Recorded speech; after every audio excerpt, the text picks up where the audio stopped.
Welcome to day 29. We're almost done. Like I said yesterday, we're going to practice our ward-off sequence again, but I want to review form number 3 and form number 4. So let's do that together. Standing nice and tall. Take a good deep breath in. Breathe it out, sinking down. And open. Preparation.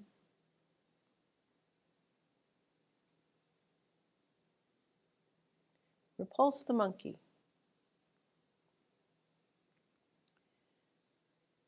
Bring the left hand back. Remember, you're rotating on that central column.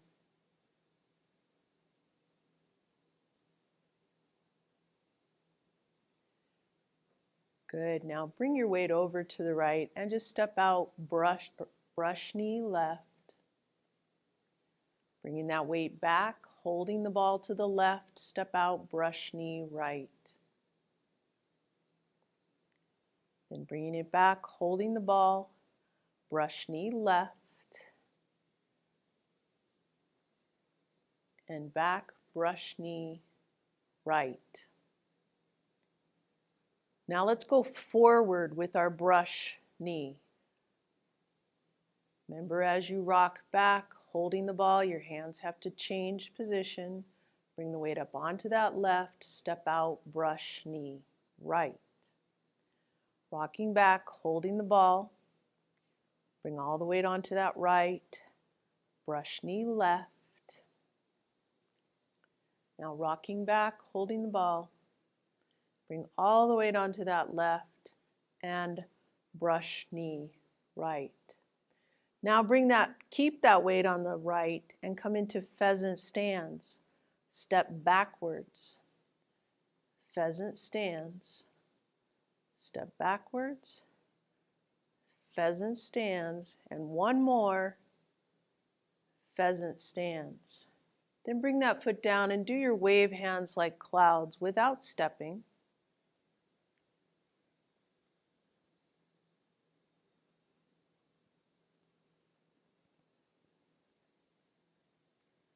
And bring all the weight over onto that right. Lift your left leg and kick. Then bringing that weight over to the left. Lift the right leg and kick. Now let's repeat those kicks. Left is empty, lift and kick. Then the right, lift and kick.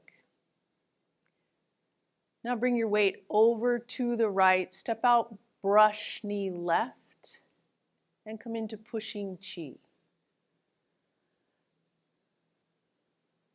Bring that foot back, holding the ball to the left, step out, brush knee right, and then come into pushing chi. Let's do that again on both sides, holding the ball to the right, brush knee left, pushing chi. Holding that ball to the left, step out, brush knee right, pushing chi. Then bring that right foot back and let's do pushing the mountains 2 times. Breathing in, breathing out, breathing in, breathing out, breathing in, breathing out, breathing in, and breathing out as you close. So let's do form number 4, which, as you remember, will incorporate the part the wild horse's mane and the brush knee. So we have to get our brains in gear so we know what we're doing. So standing nice and tall, take a good deep breath in. Breathe it out, sinking down, and open. Preparation.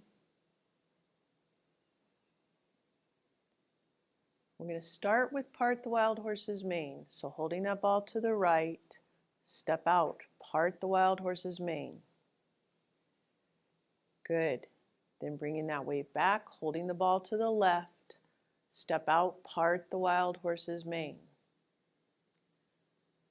So remember that high hand stays high as you come back to hold the ball, then part the wild horse's mane.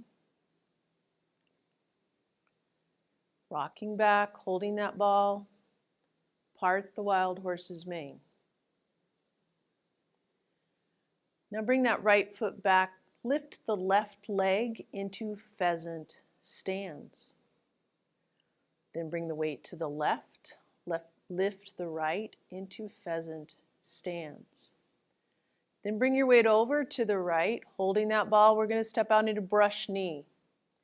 Remember that low hand stays low with brush knee. We just did a whole form with that brush knee. Then the hands have to switch position as you hold the ball. Brush knee, right. Rocking back, bring that weight to the right, hold the ball, brush knee, left.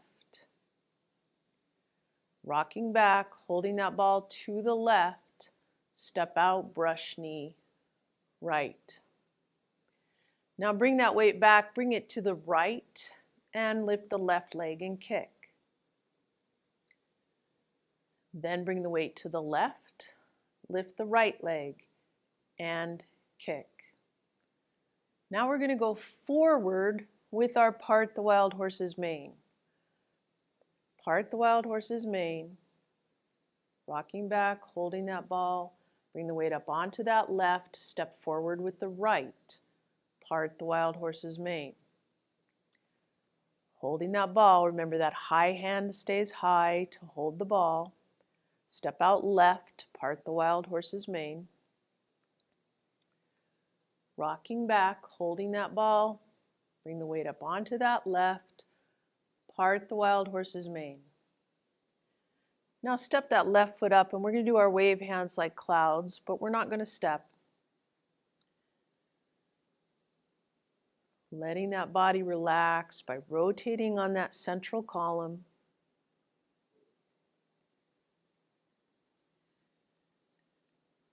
Now bring the weight over to the left and hold the ball to the left, which means that left hand is high. Step back, bring the weight up onto the right, hold the ball to the right. Step backwards, hold the ball left. And one more, step back, hold the ball right. Now go forward with brush knee. Remember those hands have to change position as you rock back. Bring the weight up onto that left. The low hand stays low in brush knee. Rocking back, holding that ball. Bring your weight up onto that right. Step out left, brush knee. One more, holding the ball. And brush knee. Bring that left foot up and we'll do wave hands like clouds.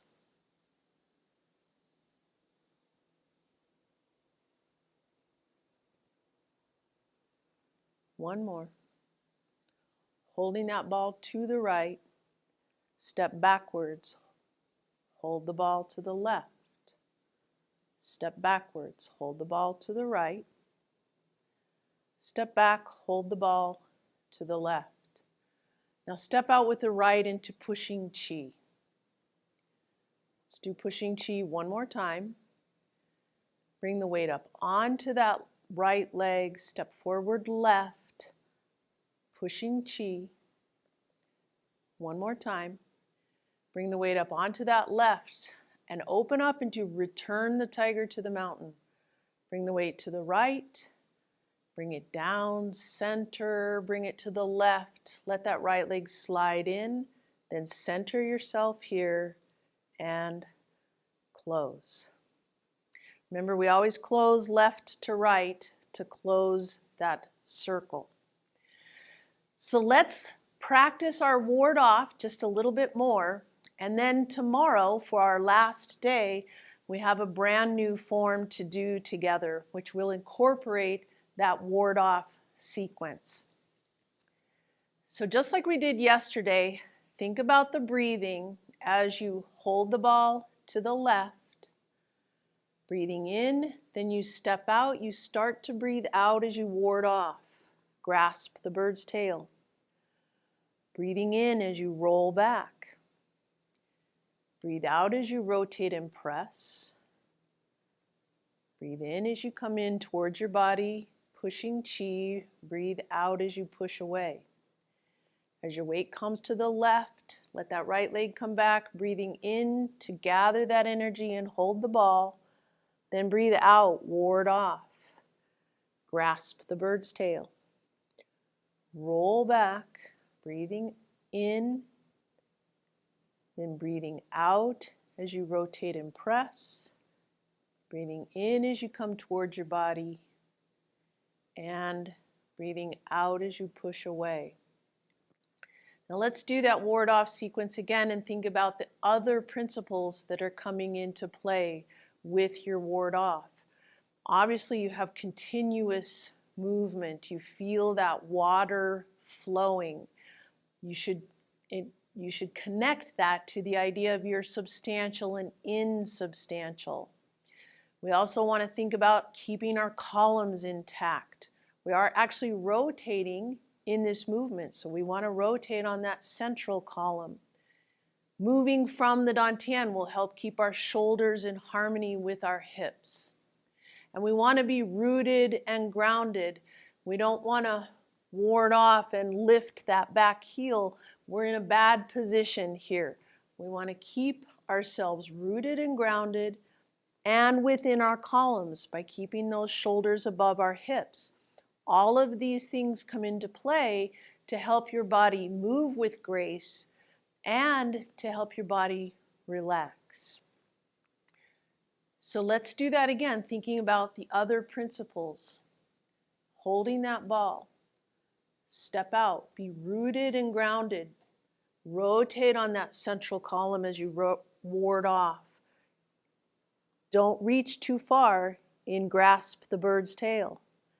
Now rotate on that central column. Don't let your shoulders dip. Don't come down like this. Just rotate and let the hands drop. Then rotate on that central column, bringing the weight a little bit forward as you rotate and press. Then feel that weight shift as you do your pushing chi. Then bring that weight to the left. Bring it back to the right, holding that ball. Step out, ward off. Grasp the bird's tail. Roll back. Rotate and press. Pushing chi. Let's do both sides one more time. Bring the weight to the right. Bring it back to the left, holding that ball. Now think about moving from the dantian this whole time. Step out. Move from the dantian, ward off. Grasp the bird's tail. Let that dantian start the rotation.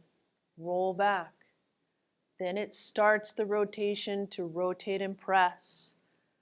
Then it pulls your body back into pushing chi, and then you push forward from the dantian.